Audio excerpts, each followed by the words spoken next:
everybody, Sean Sheehan back here with another episode of the Sheehan Show. And today it's a little bit of a different one, as we're just going to look ahead to the big one championship card coming up this weekend, 1157.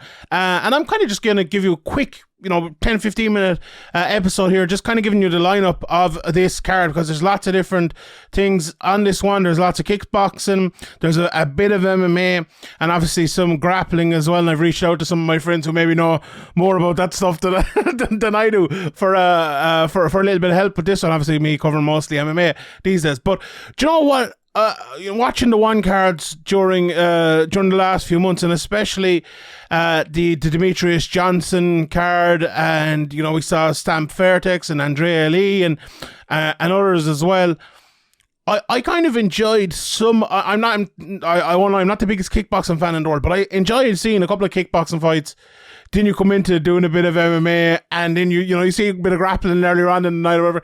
It's a little bit different. And in MMA, I've said this throughout on a couple of different episodes of the Sheehan Show recently, and on other shows over on Severe MMA as well.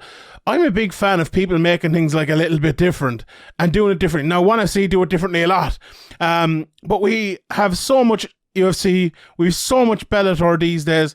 To see different fights and different things on the same card, and to see things done a little bit of a different way, I enjoy that, and I think it's something that we probably we need to see more of, honestly, because it's too samey these days, and I don't think that's I don't think that's good for anyone. So to see one doing a little bit differently is very good. Also, what a massive time for one as well. There's reports coming out that they had signed a deal with Amazon. So there's going to be primetime American cards coming up. So it's a massive, massive time for one championship. We'll see what the moves from them are going to be over the next while. There's obviously massive money being put into one championship. We'll see if they can start, obviously with that deal, they're going to start making some of that money back. We'll see where the promotion goes over the next couple of years. And, Amazon, we all know, everyone probably has Amazon either on Amazon Prime or, watch it on their TV or their smart TV or whatever it might be. And if it's easy, if it's free and everything like that, it's fantastic. It's been a big issue, not just for one championship, for lots of different promotions, even Bellator. It's very hard to get Bellator here in Ireland, So Amazon Prime is a place we all know and we can all get to, and it's very, very easy. Now, they obviously haven't started that yet, but when they do, I think it's going to be a game changer for one. Honestly, I think they're going to get lots of people in, and the ease of watching is also a massive thing, I think, for MMA, because you would think in 2022 all these promotions worldwide would have it pat down now at this stage, but they absolutely don't. And I think that'll be, obviously it remains to be seen how all these things go, whether it's one or whoever it might be. But it's exciting times, definitely, for one championship. And if you're looking at it from a business point of view, I know we have the Fight Business podcast here on Sherdog, and and other people doing great work in that area as well, in mixed martial arts. Very exciting to see where the business of one plus the fight. Also, like, with this additional money, will they be signing people? Like, could Francis Ngannou be available in the next while? Will one make a play for him? Like, Conor McGregor isn't far from being out of his contract now. Maybe that'll be a step too far, but we'll see, and you'd never know. And it's exciting times for MMA. And this weekend at 157, the top three bouts on this one, I suppose, are big Muay Thai bouts. The flyweight World Grand Prix quarterfinal is on. The strawweight World Championship fight is on. Sanchai obviously is in that one, and then the featherweight championship fight as well. We've Jimmy Vienot from France against Panjichi, whose names I just destroyed, is in that one. Now Jacob Smith, obviously from the UK as well, is up against Rotang, and Sanchai is against Joseph Lazeri from they say here on the website Italy/Morocco, and I kind of like that as well. We often hear people talking about world champions, and it might be two Americans fighting, or it might be two people from Thailand or whatever it might be. Now there's nothing wrong with that if they're the two best in the world, but it's great to see people from other countries coming in. Like, there's three Thai guys here in the left hand side of the bracket, and three other guys from France, Italy, and United Kingdom, so Europe-ish, I suppose you would call it, taking them on, and that's very good to see, and I love that. Rotang is a guy I'll be tuning in to see, because I saw him against Demetrius Johnson. I enjoyed his style, I enjoyed how he fought, and I'm interested to see him fight again. And I think that's a massive part of what they did well with that card and with that matchup. I think, you know, I'm not sure if the Muay Thai or the kickboxing crowd did feel the same and want to watch Demetrius Johnson. Now, maybe they already knew him. I know, but I knew of Rotang. Obviously, did the podcast. Myself and Ian talked about him, and Ian is a big fan of him. My guy Ian O'Neill and the kickboxing community. But me, as I said at the start of this, not the biggest kickboxing guy in the world. But now I'd want to watch him again because I've seen that bout. So that's, I think, smart by one. I think one need to do more of those kind of, what would you call them? Freak show is the wrong. It wasn't a freak show fight. By no means was a freak show fight. But those kind of mixed rules fights, people in MMA want to see them. We're always talking about them. We're always saying, if Tyson Fury fought with 4-ounce gloves in a cage against Francis Ngannou, who would win and all of that. One can go and they can answer those questions, and they have fighters who are willing to do it as well. So why not? Let's do it. Let's see them do it here. Other parts then of the card as well. Let's go down through it here. I reached out to my good friend Andrew McGahan to ask him about the grappling side of this as well. And there's two big grappling bouts on this. One is Gary Tonin against Tai Ryotolo, and the other is Cade Ryotolo against Shinya Aoki. Now, Andrew, I had a quick chat with him, and he was telling me about this, that the Ryotolo brothers are out of Andre Galvao's Atos gym. And obviously Gary Tonin is one of the Danaher Death Squad that have been going around for a long time, and there's a big rivalry between the two of those. And it's interesting, one have obviously made a big push into grappling over the last while. Grappling is a thing that has taken off by itself, I think, a lot in the last while. We've heard of obviously the Danaher Death Squad, but it seems like there's more guys making more money because there's more people training, and that's very good. I remember back in the day when I started watching MMA, grappling was always big, and you saw the big grappling matches, the Gracies, or whatever it might have been back in the day, grappling. Or remember, who was it? Diego? Was it Galvao with Diego Sanchez grappled? I don't know. I always forget. But they used to be bigger, and then Meta Morris came in, and we had the Eddie Bravo thing, and we had other things as well, and there were always things people wanted to see. Remember when John Jones did a bit of grappling with Dan Henderson on the Chael Sonnen thing? People were dying to see that. They really wanted to see it. And I think putting the best against the best here on these one cards is, it can be only good. And as well, it's a little bit different. Now, Shinya Aoki, we saw Shinya the last time out in MMA, and it maybe didn't go great for him, but I believe, and I don't know much about this card to see now, but I believe Cade Ryotolo is on a different level to Shinya Aoki in 2022 when we're talking about grappling. And my guy Andrew McGann tells me that one is going to be a one-sided beatdown. But he also told me that this Ryotolo Tonin lightweight submission grappling matchup is going to be anything but that. Back and forth, I was told. I was told it could be a draw. So let's, if Andrew McGahan is wrong, you can give out to him about that. I want to get to a couple of the MMA fights in a second, and one especially. But there are another few Muay Thai bouts on this. We've Jonathan Haggerty against Walter Goncalves. Guto Inocencia, who we know who's been around fighting for a long time. He's fighting Raid Opisk. There's another couple as well. We have Superlek is taking on Takin Naito even. The flyweight Muay Thai World Grand Prix quarterfinal, that's one of those as well. The other quarterfinal as well, I mentioned one earlier, is Savas Michael against Amir Naziri. There's a featherweight kickboxing match between David Kirara and Mohamed Boutsa.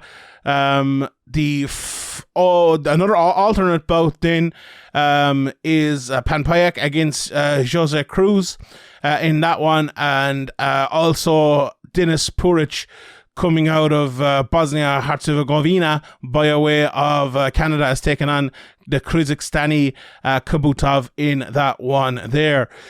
Some of the MMA fights then, we've Robin Catalan taking on El Puta Sirgar in obviously the strawweight division. It's, if you see that strawweight division, strawweight / 125 over in Wannsee, we know the weight divisions are a little bit different over there, but those are the best people in the world at that division fighting over there now. Sirgar is 4-2 in his career. Lost his last one earlier this year. Catalan similarly has a 9-7 record, so he's been going at it for a long time. It's very hard to get fights as well because there aren't many, I suppose, people at that size doing it. But that should be a good matchup. They both have finishes recently. Catalan won his penultimate fight there by a head kick, and Saigar as well got won via rear naked choke in the first in the fight of his before that as well. So that'll be an interesting one, I suppose, to keep an eye on there. Strawweight fight in between Nat Karasak and Zeba Bano as well out of India. The 115-pound fight in against between Asha Roka and Alyse Anderson. Now, a lot of people rate this Anderson. She's 5-2 in her career. She's got a lot of people on her side. She fought Itsuki Hirata last time out in one championship, ended up losing. But before that, she fought Katie Saul, who I know trains here in Ireland. She's obviously the partner of Brad Catoni. She trains out of SBG Ireland. She's a very, very good fighter. Maybe she doesn't have the record to show for it. I think she's 3-3 coming into this fight. And it was a very close fight as well in Invicta back in 2019.